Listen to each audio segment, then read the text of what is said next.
Musim tengkujuh, fenomena biasa yang berlaku setiap tahun ketika peralihan monsun timur laut yang melanda di beberapa kawasan di semenanjung Malaysia, Sabah dan Sarawak. Banjir sudah pun bermula sejak 28 November lalu dan telah melalui beberapa siri gelombang banjir di beberapa kawasan yang dijangka berlanjutan sehingga Mac 2021.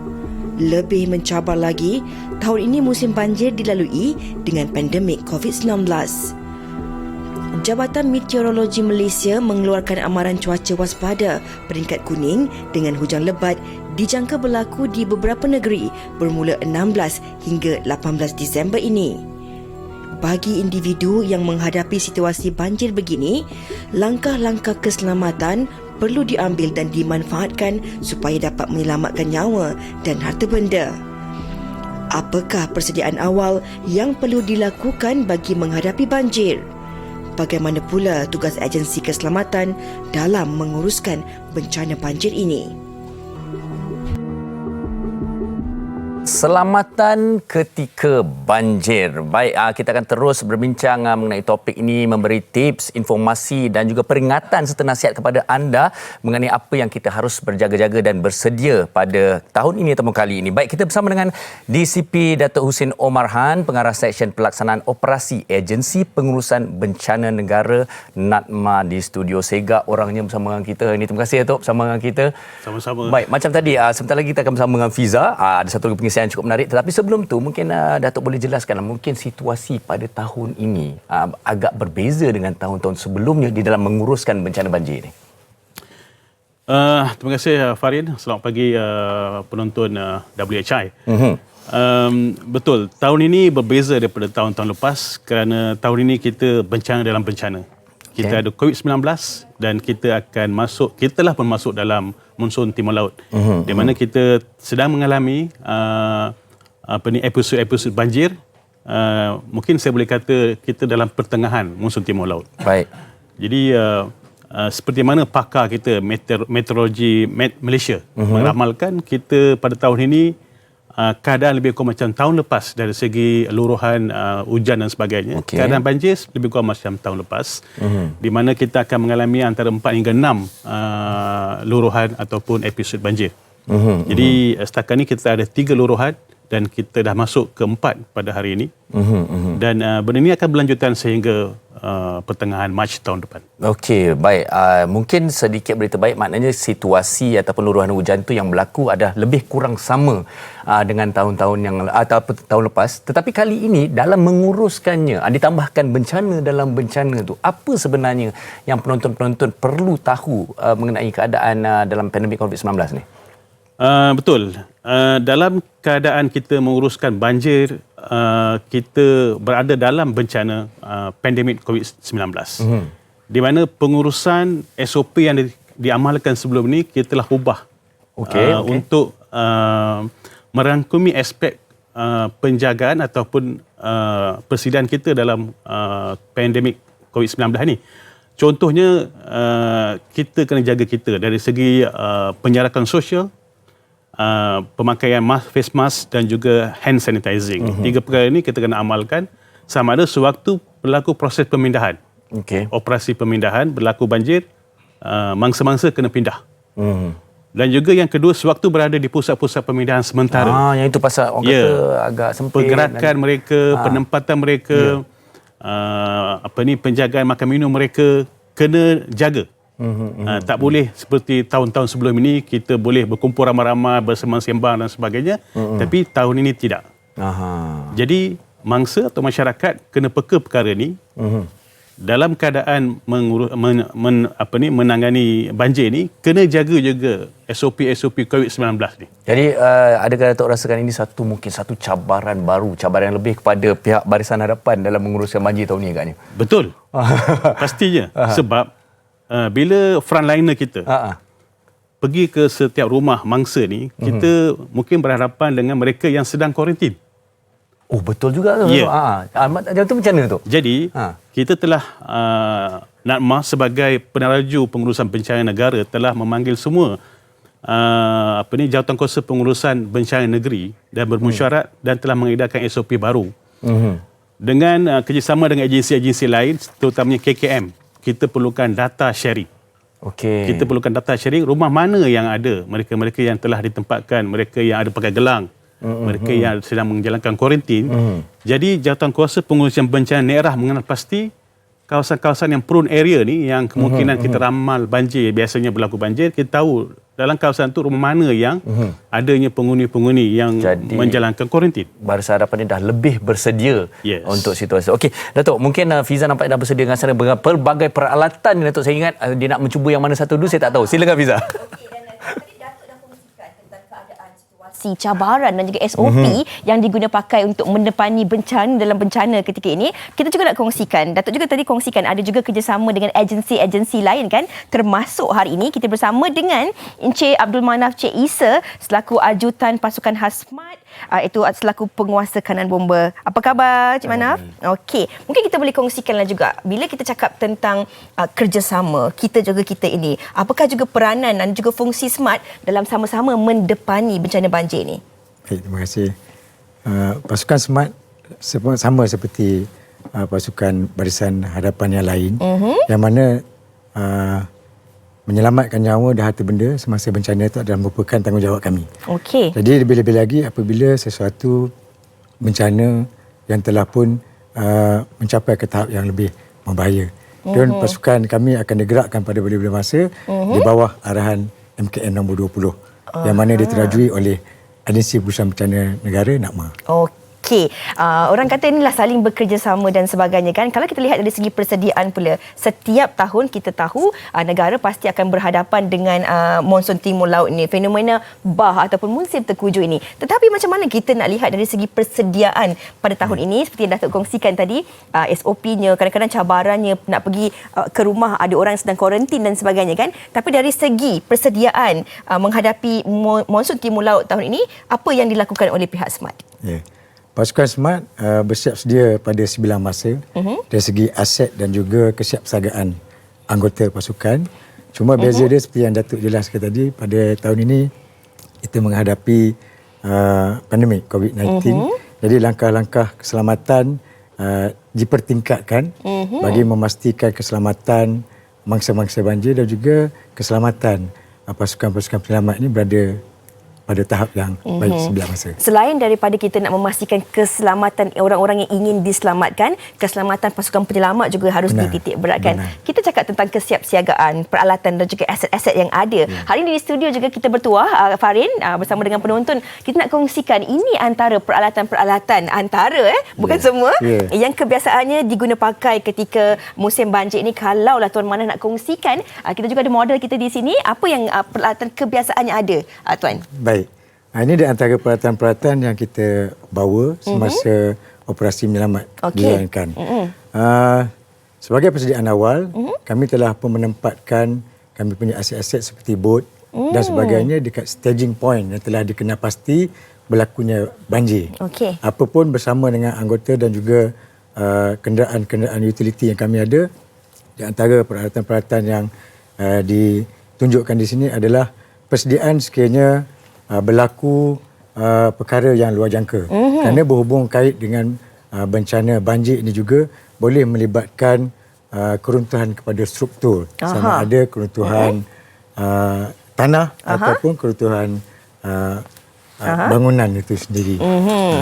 Okey, dan kadang-kadang kan Tuan, kalau kita lihat setiap tahun kawasan yang sama mungkin dilanda banjir, masalah banjir ni. Tapi ini masalah yang dilalui oleh saya kira pasukan penyelamat. Kadang-kadang dah tahu rumah banjir, naik air, ada bahaya dan sebagainya, susah nak suruh mereka ni berpindah. Apakah faktor-faktor yang menyebabkan perkara tersebut, Tuan? Ada beberapa faktor menyebabkan dia orang sukar untuk berpindah. Pertama, sudah tentu pengangkutan untuk ke pusat pemindahan itu sendiri apabila air telah meningkat pada paras yang bahaya. Yang ketara sekali adalah ramai mangsa-mangsa banjir ini bimbang meninggalkan harta benda mereka semasa berlakunya bencana banjir. Termasuk tanam-tanaman, haiwan peliharaan dan sebagainya. Itu yang menyebabkan mereka enggan berpindah. Apapun pasukan penyelamat seperti pasukan SMART dan juga agensi-agensi lain akan mengarahkan mereka untuk berpindah ke pusat-pusat pemindahan dan telah kita tetapkan. Kita harus fikirkan tentang keselamatan diri kita dahulu sebelum harta benda itu, Tuan. Banyak lagi kita nak kongsikan selepas ini. Apakah perkara-perkara penting yang harus kita, mungkin dah tahu kawasan kita banjir, kita perlu simpan mungkin kad perkenalan ataupun sijil-sijil ataupun apa sahaja perkara-perkara penting itu di tempat yang tertentu. Tapi itu sebentar lagi. Tapi mungkin boleh kongsikan apa yang sedang ataupun dilakukan oleh model kita sebentar tadi. Ini sebagai salah seorang anggota penyelamat kita. Dia sedang memakai pakaian untuk beroperasi ketika banjir, yang mana pasukan penyelamat akan dipakaikan dengan jaket keselamatan yang juga merupakan perlindungan kepada anggota. Semasa kerja-kerja menyelamat dijalankan, mereka akan membekalkan life jacket kepada mangsa-mangsa banjir sebelum dinaikkan ke dalam bot dan dipindahkan ke pusat-pusat pemindahan yang ditetapkan. Nak tanya juga Tuan, adakah penggunaan life vest dan juga life jacket ini kan di kawasan-kawasan tertentu seperti ada ketinggian air yang tertentu ke, ataupun di semua kawasan memang dah kita bersiap siaga sebegini? Di semua kawasan. Di semua kawasan. Di semua kawasan. Kita menetapkan dalam kita punya standard operational procedure, setiap kali pengendalian menggunakan bot penyelamat, mereka akan memakai jaket keselamatan ini juga. Kepada mangsa-mangsa ini juga kita pakaikan jaket keselamatan. Okey. Kalau kita cakap tentang banjir ni, Dato', Tuan dan juga penonton-penonton semua, bagi sesetengah orang ia mungkin dianggap sebagai musibah. Tetapi dalam masa yang sama juga ada dalam kalangan masyarakat ini yang mengambil kesempatan dengan mendapatkan pendapatan tambahan. Kami nak kongsikan kepada anda satu bingkisan yang sempat dikongsikan dan dirakamkan oleh rakan wartawan kami, Nur Asliza Ashikin. Silakan. Setiap kali musim tengkujuh, Siti Nur Hanafi, 46 tahun, seorang penori getah, perlu mencari alternatif lain untuk mencari rezeki. Dia menjual ikan darat atau ikan air tawar di gerai kecil di Pasir Mas, Kelantan. Aku memang mendapat sambutan kan, akak pun boleh cari duit, orang kampung pun boleh cari duit. Masing-masing tolong menolong. Tapi kalau tak ada lah orang muka, akak nak jual kampung. Gitulah. Orang kampung pun ramailah muka. Akak ni musim kemarau boleh noreh. Musim banjir ataupun musim banyak tak boleh noreh, boleh cari dalam tuan kena. Orang kampung pun samalah. Sebab orang kampung kak, kalau tak ada jual ikan gini, tak ada pendapatan lah. Kalau tak noreh, sebulan 2 bulan, misalnya bulan 11, bulan 12, bulan 1 dia. Tak ada hasil lah. Sedangkan bulan 1 buka sekolah anak, duit nak cari mana? Siti Nur turut dibantu suami dan anak perempuannya menjual ikan hampir setiap hari sepanjang musim tengkujuh ini. Besar dah tu 5. Kecil 2 orang je lah. Tolong jual ni 4 orang. Kalau musim air banjir, air menuh, terpaksa mari dengan buk. Ada pula anak jantan seorang je. Tuan babuk lah. Pasangan suami isteri ini bersyukur ada masanya mereka dapat menjual sehingga 300 kg ikan darat pada musim banjir. Bolehlah kata nak menampung anak sekolah. Lepas tu kalau orang masuk you dah 2 orang tu kan dia. Musim kemarau dengan akak anak ramai. Tak ada bajet. Terpaksa lah pinjam duit orang dulu. Musim banjir lah boleh bayar orang. Gitulah. Bekalan ikan ini diperolehi daripada penduduk kampung yang keluar memukat. Pelanggan mereka pula bukan sahaja dari penduduk tempatan, malah dari negeri lain yang turut singgah ke gerainya ini. Baik, kembali bersama dengan saya dan juga di sepi Datuk Husin Omar. Kembali kita bersama dengan pembincangan. Tapi sebelum tu nanti bila kita balik bersama dengan Fiza tu Datuk, saya nak tanya tu macam tadi macam-macam peralatan ada. Ada macam yang speed trap pun ada, drone pun ada. Tu nanti kita nak minta diorang demo lah agaknya. Okey Datuk, tapi mungkin kita nak bagi pencerahan sikit dan juga ilmu kepada para penonton kita. Kadang-kadang ada yang tidak faham tentang amaran-amaran gelombang pertama, kedua, ketiga. Apakah yang dimaksudkan dan apakah yang mereka perlu bersedia tu? Saya pun faham apa daripada Meteorologi Malaysia yang maklum pada kita, apa tafsiran mereka. Dalam sepanjang monsun timur laut ni akan ada beberapa episod ataupun luruhan-luruhan hujan. Maksudnya hujan berpanjangan 3-4 hari, lepas tu berhenti. Berhenti sekejap. Jadi lempahan air itu menyebabkan banjir. Kalau kena pada masa tu, air pasang laut, banjir akan makin parah. Okey. Lepas tu ada lagi episod kedua, berlaku lagi hujan beberapa hari, banjir. Jadi itu yang dikatakan episod luruhan hujan ini. Dan mungkin kalau yang pertama tu belum reda akan menjadi lebih parah lagi dengan datang gelombang yang Betul. seterusnya dan sebagainya. Terutama di kawasan-kawasan yang kata banjir termenung. Jadi banjir, air pasang, air naik tapi air tak boleh keluar. Tak ada laluan untuk dia keluar. Bukan kita banjir tu kita termenung kan? Maksudnya tidak bergeraklah air tu, tidak ada alirannya. Air tidak bergerak. Jadi yang terutama di Melaka, sebab tu Melaka beberapa tempat di Perak, Kerian, banjir ni lama sikit walaupun episod hujan dia tak lama tapi banjir ni lama sikit. Okey, mungkin ramai juga yang risau dan juga tertanya-tanya tentang peranan NADMA ini. Bagaimana situasi pada tahun ini tentang persediaan, fasiliti, pusat pemindahan dan sebagainya? Adakah benar-benar bersedia? Adakah mereka patut risau ataupun tenang saja? Okey, saya boleh berkongsi masyarakat tak perlu risau. Persediaan pihak berkuasa agensi-agensi yang berkaitan lebih daripada bagus. Contohnya, kita telah sediakan lebih kurang 5,000 pusat-pusat pemindahan. Sebenarnya 5,600. Lebih daripada tahun lepas sebab tahun ini kita ada COVID-19 menyebabkan kapasiti setiap pusat pemindahan itu kita tak boleh ramai. Jadi kalau sebelum ini 300 orang dalam satu pusat, kita kali ini 200 orang. Jadi kita tambah dan penggunaan sekolah diutamakan di mana kita ada bilik-bilik darjah. Jadi kita boleh hasilkan satu keluarga satu bilik darjah. Satu keluarga satu bilik darjah. Jadi dari segi persiapan tu kita telah ambil kira dan bersedia. Lepas tu pengagihan dipanggil cubicle tent. Kemah-kemah yang berwarna oranye mengasingkan mereka. Sekiranya sekolah tak ada, then kita akan buka dewan orang ramai. Di situ kita gunakan kubikel. Jadi kita asingkan dari segi penjarakan sosial mengikut keluarga dan juga kategori keadaan mangsa itu sendirilah. Okey. Dan sebenarnya itulah dia. Saya nak jelaskan kepada mereka semua bahawa tidak perlu risau kerana NADMA benar-benar bersedia tu. Betul. Okey, baik. Kita nak kembali pada Fiza ni. Tak sabar saya nak tengok apa yang nak tunjukkan kepada kita, Fiza. Saya pun tak sabar juga, Tuan Manaf. Kalau kita boleh kongsikan, apakah sebenarnya peralatan yang ada di hadapan saya ketika ini? Baik, ini peralatan yang saya sebutkan tadi. Ianya digunakan semasa banjir sekiranya ada pergerakan struktur seperti struktur tanah dan juga bangunan. Kita akan menggunakan peralatan ini bagi mengesan sekiranya berlaku perkara tersebut. Yang ini dia dipanggil movement sensor. So alat ini akan dipasang pada setiap struktur-struktur yang dijangkakan terdapatnya risiko untuk keruntuhan tanah ataupun keruntuhan bangunan. Macam tu terperanjat saya. Tapi kita nak tahu juga, dalam kita mendepani cabaran ini kan, kadang-kadang ada juga kawasan-kawasan tertentu yang mungkin dari segi faktor untuk kita pergi ke sana tu tak boleh melalui jalan darat ataupun jalan air. Bagaimana langkah-langkah ini dilakukan untuk menyelamatkan mangsa? Baik, pasukan kami juga membuat persediaan bagi kawasan-kawasan yang dari segi geografinya tidak boleh dicapai oleh bot-bot penyelamat. Jadi kami menggunakan peralatan lain seperti drone.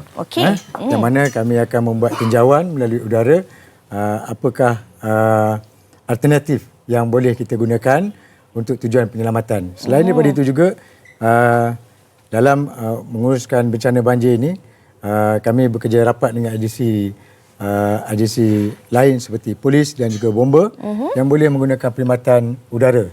Iaitu menggunakan helikopter dalam tugas-tugas penyelamatan ini dijalankan. Mungkin Tuan Manaf boleh kongsikanlah juga apakah sebenarnya cabaran utamalah yang seringkali bukan menjadi penghalang tapi yang sememangnya cabaran-cabaran yang besar, apatah lagi dalam masa yang sama nak menyelamatkan mangsa, nak menjaga keselamatan diri dalam keadaan pandemik COVID-19 ini, Tuan Manaf. Masyarakat kena terima seadanya keadaan ini. Mahu tak mahu, suka tak suka, kena terima. Sekiranya diarahkan oleh pasukan keselamatan dan juga penyelamat untuk berpindah ke pusat-pusat pemindahan, mereka kena berbuat demikian. Masyarakat perlu faham bahawasanya dekat pusat-pusat pemindahan langkah-langkah keselamatan bagi menangani COVID-19 ini juga telah dijalankan.